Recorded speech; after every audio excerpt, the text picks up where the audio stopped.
तौकीर रज़ा की अगर हम बात करें, उन्होंने जब रैली का ऐलान किया था, जो अपने बयान में उन्होंने कहा था कि हम महिलाओं और बच्चों को आगे रखेंगे। अगर हम बात करें तो जो शाहीन बाग में होता है उसमें भी महिलाएं आगे रखी गई थी, तो ये कौन सा पैटर्न है, किस पैटर्न को ये लोग फॉलो कर रहे हैं, इसको आप कैसे देखते हैं? ये इनकी आधी कटी पड़ी है। मैं टारगेट नहीं कर रही हूँ, मैं सबको नहीं टारगेट कर रही हूँ, पर मैं उनको एकदम इस मामले में टारगेट करूंगी। उनकी आधी कटी पड़ी है, उनको कुछ समझ में नहीं आ रहा है। भाई जो है, महिलाएं बची है इतनी खासी सारी, तो उन लोगों का जान निकाल ही देते भाई। दर्जन पे दर्जन तो पैदा होते रहते हैं, उनमें क्या जान रहता है सबको पता है।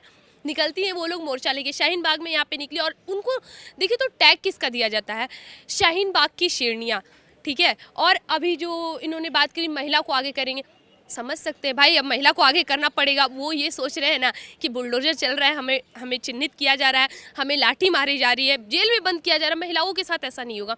महिलाएं निकलती है ना ये जुलूस लेके कि मर्द और औरत में कोई अंतर नहीं, पुरुष और स्त्रियां सब एक है, तो अब एकता उनके साथ भी निभाई जाएगी। अगर कोई स्त्री भी ऐसी हरकत करती है तो उनके साथ भी वही किया जाएगा जो बाकी पुरुषों के साथ हुआ है। हाँ, करने वाली भी स्त्रियां ही रहेंगी।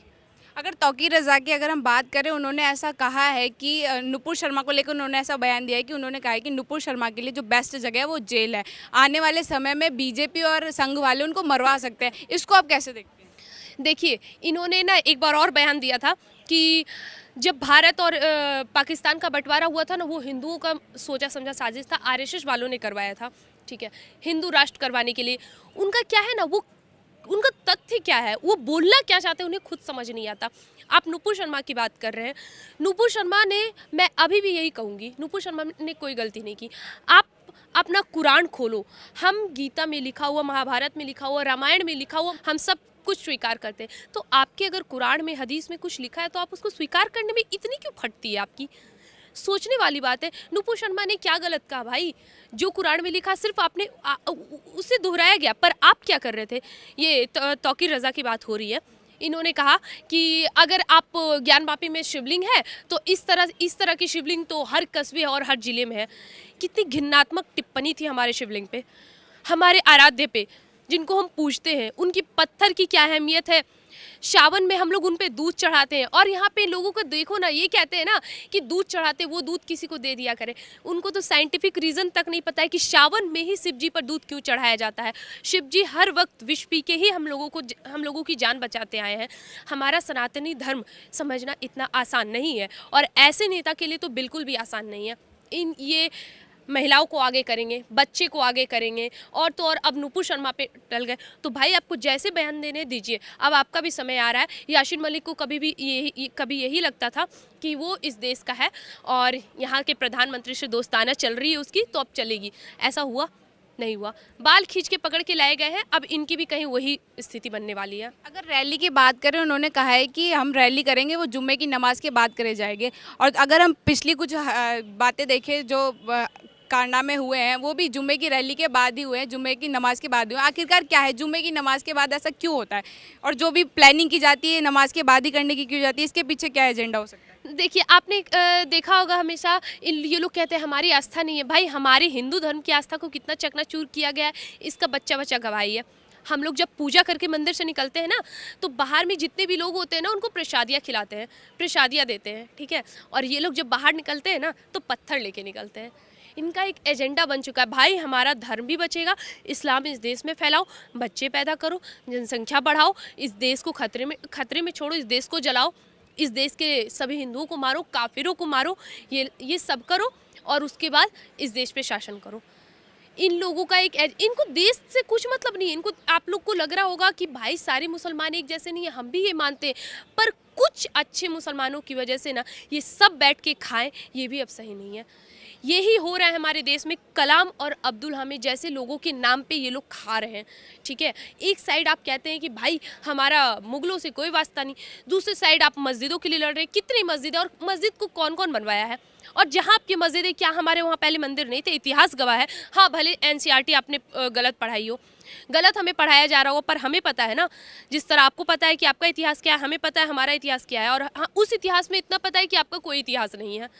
जहाँ आज मस्जिद है ना, वहाँ हर एक जगह, वहाँ ही नहीं पूरे विश्व में, पूरे भारत में मंदिर ही मंदिर था, उसको तोड़ के मस्जिद बनाया गया। किसने बनवाई वो मस्जिद? यही मुगल ने। आप अगर किसी भी मस्जिद को कहते हो कि वो आपका है और आप उसे नहीं तोड़ने दोगे, आपका सीधा संपर्क मुगलों से है और मुगल की पैदाइश इस देश में नहीं रहेंगे। जी, अगर हम प्रयागराज हिंसा जो हुई थी, अगर हम उसकी बात करें, उसके वीडियो जो वायरल हुए, इसमें ज़्यादातर बच्चे थे और वो बच्चे पास ही में जो मदरसा है उसी मदरसे के वो बच्चे थे। आखिरकार क्यों मदरसे के बच्चों को ही हिंसा में शामिल किया गया, उसके पीछे क्या कारण हो सकता है? देखिए, अभी आप इन्हें बच्चा बोलना छोड़ ही दें। बहुत सारी ऐसी हमने फिल्में देखी होंगी जिसमें कहा गया था कि आप उन्हें क्यों टारगेट कर रहे हैं, वो बच्चे हैं। तो उनके लिए एक ठीक बात कुछ थी, मैं फिल्म के डायलॉग को सिर्फ दोहरा रही हूँ कि बच्चे नहीं कुत्ते के पिल्ले हैं ये सब। इनके साथ अभी वही स्थिति है, ये बच्चे नहीं कुत्ते के पिल्ले हैं।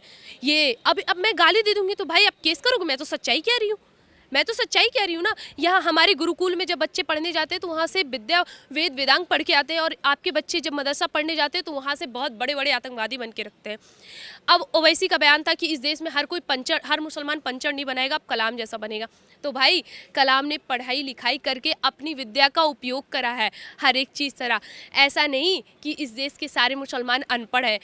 अफजल गुरु जिसके नाम पे आज हमेशा आते हैं, आपने बयान भी सुने होंगे, जेएनयू में उच्च कोटि दर्जे के स्टूडेंट लगाते हैं कि अफजल हम शर्मिंदा हैं, तेरे कातिल जिंदा है। ये अफजल जो वहाँ का प्रोफेसर था। बुरहान वानी, बगदादी, कौन है ये सब? पढ़ा लिखा एजुकेटेड आतंकवादी। ये लोग पढ़े लिखे, इन लोगों को कुछ मतलब नहीं है, इनको बनना आतंकवादी है। मदरसा है इन लोगों का आतंकवादियों का ट्रेनिंग सेंटर, ठीक है। और ये बात सच्चाई है। असम के सीएम ने, हेमंत बिश्व शर्मा का कहना साफ है कि भाई इस देश को तभी सुधारा जा सकता है जब इस देश से मदरसे ख़त्म होंगे, क्योंकि मदरसे वही जगह है जहाँ पे बच्चों को बरगलाया जाता है। और बच्चे, आप खुद सोचिए, हमें कहा जाता है कि होली में पानी बर्बाद होती है, ठीक है, और तो और लाल रंग देख के उनके बच्चे डरते हैं। वो बच्चे उस वक्त नहीं डरते जब बकरी को काटा जाता है और उस बच्चे के हाथ से कटवाया जाता, उस वक्त डर नहीं लगता। ये सिर्फ हमारे धर्म को टारगेट किया जा रहा है और कोई बात नहीं। इनकी मंशा है हमारे धर्म को टारगेट करे और उसे ख़त्म करे, जो अब ये सफल नहीं होने वाला। 70 साल तक ये लोग यही एजेंडा चला रहे थे, अब ये सफल नहीं हो सकता है। एक सवाल मैं आपसे ले लेती हूँ, अगर पुलिस की कार्रवाई की अगर हम बात करें, पुलिस ने ऐसा बोला है, निपुण शर्मा के ऊपर एफआईआर दर्ज करी गई है, उसके ऊपर कार्रवाई की जाएगी, लेकिन फिर क्या परिस्थितियाँ बनती है कि लगातार प्रोटेस्ट होते हैं? क्या इन लोगों को पुलिस के ऊपर भरोसा नहीं है? क्या कानून के ऊपर भरोसा नहीं है? जी, आप ये किसकी बात करें, मुसलमानों की? क्या उनको भरोसा है या नहीं है? जी नहीं, ताकि रज़ा की बात करूँ कि एक तरफ रैली निकालने की दोबारा से बात करते हैं। आपको लगता है कि इनको पुलिस प्रशासन संविधान किसी भी चीज़ पर भरोसा होगा? अगर वाकई में इन्हें भरोसा होता तो ये सिर्फ एक चीज़, अभिव्यक्ति की आज़ादी, आप कुछ भी बोल सकते हो, तो ये हमारे सिबलिंग पे टिप्पणी करना, ये उनकी आज़ादी है? अगर उनकी आज़ादी है तो हमारी आज़ादी है कि हम बताएं कि तुम्हारे पैगंबर की असलियत क्या है, तुम्हारे मोहम्मद की असलियत क्या है, हम बताएंगे, हमारी आज़ादी है। लेकिन नहीं, जब तुम बताते हो तो भाई क्या बात कही है, कुछ हिंदू भी इसका समर्थन करते हैं, लेकिन जब हम सच्चाई बताते हैं, वो भी वही सच्चाई जो तुम्हारे कुरान में लिखा है, तो तुम्हें इस बात से दिक्कत है। देखिए, ये तौकीर रज़ा की बात कर रहे हैं ना, तौकीर रज़ा जैसे और भी नेता हैं इस देश में, तौकीर रज़ा समेत और भी बहुत नेता हैं जिनको ना पुलिस पे भरोसा है, ना संविधान पे भरोसा है, ना कोर्ट पे भरोसा है। उनको अपने शरीयत कानून के हिसाब से देश को चलाना है, जो संभव नहीं है।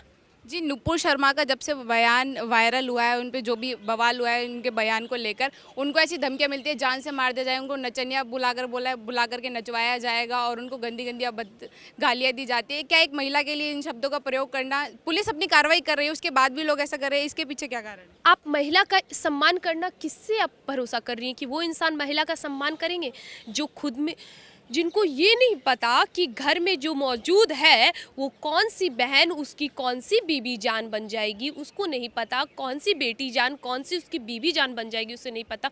जिसको ये नहीं पता कि कौन बहन है, कौन फूफी है, कौन मौसी है, कौन बुआ है, उससे आप महिला का सम्मान का बात कर रहे हैं। वो 9 साल की लड़की को अपनी बीवी के रूप में देखते हैं, और हमारे धर्म में, सनातनी धर्म में, 9 साल की लड़की को दुर्गा माँ के रूप में देखा जाता है। 9 दिन नवरात्रा के दिन पूजा जाता है।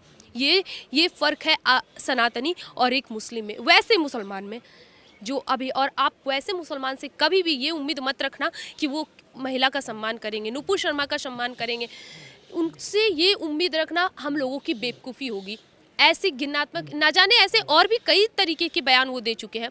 महिला, देखिए, आपने जितने भी सुने होंगे, चाहे इनके बारे में सुनो या फिर आप अभी जेल से आए हैं, उन्होंने क्या किया है? आप किसी भी मुसलमान लीडर का नाम लो, क्या आपने कभी भी उनके मुंह से किसी औरत के लिए सम्मानजनक बात सुनी है? नहीं।